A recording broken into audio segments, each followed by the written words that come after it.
ধ্বংসস্তূপে পরিণত হয়েছে ফিলিস্তিনের গাজা উপত্যকা। ইসরায়েলের নির্মম আগ্রাসনে ছিন্ন ভিন্ন হয়ে গেছে এখানকার জনজীবন। চারদিকে ধ্বংসযজ্ঞ, যেদিকে চোখ যায় জনমানবহীন পুরো অঞ্চল, যেন এক মৃত্যুপুরী।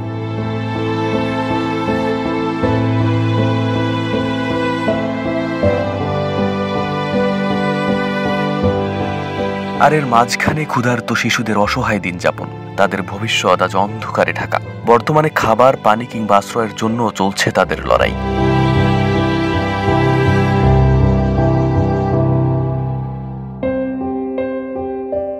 গাজার মানুষের কাছে প্রতিদিন নতুন করে বেঁচে থাকার লড়াই। খাদ্য, ঔষধ, এমনকি বিশুদ্ধ পানির চরম অভাব এখানে প্রতিদিনের বাস্তবতা।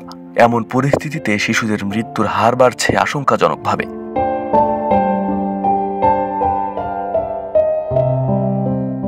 গাজায় প্রতিদিন সূর্য ওঠে যেন এক নতুন যুদ্ধের সংকেত নিয়ে। পরিবারের সদস্য হারানোর বেদনা, বাসস্থান হারানোর কষ্ট আর অনাহারের ভয় এখানে নিত্যসঙ্গী। ত্রাণ সামগ্রী পৌঁছানোর চেষ্টাও বাধাগ্রস্ত হচ্ছে।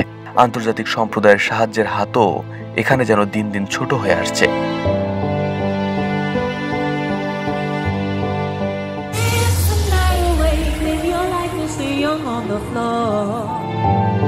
অন্যদিকে একই সময় আরব বিশ্বের বিভিন্ন জায়গায় চলছে ভিন্ন এক ছবি।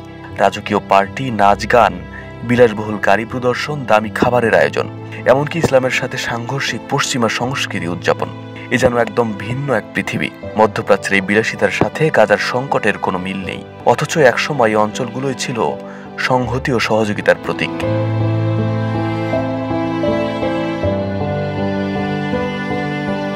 গাজার শিশুরা বেঁচে থাকার জন্য এক টুকরো খাবার খুঁজে বেড়াচ্ছে। তাদের শৈশব ছিনিয়ে নেওয়া হয়েছে যুদ্ধের নির্মমতায়।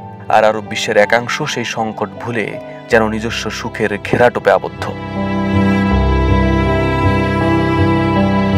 গাজায় থাকা শিশুগুলো কেবল জীবনের মৌলিক চাহিদাগুলো পূরণের আশায় দিন গুনছে। কিন্তু প্রতিবেশী রাষ্ট্রগুলো কি তাদের আশা পূরণে কোনো ভূমিকা রাখছে, নাকি তারা নিজেদের স্বার্থে নিজেদের সংস্কৃতি ভুলে মানবিকতাকে ত্যাগ করছে? আরিফ হাসান, ঢাকা প্রকাশ।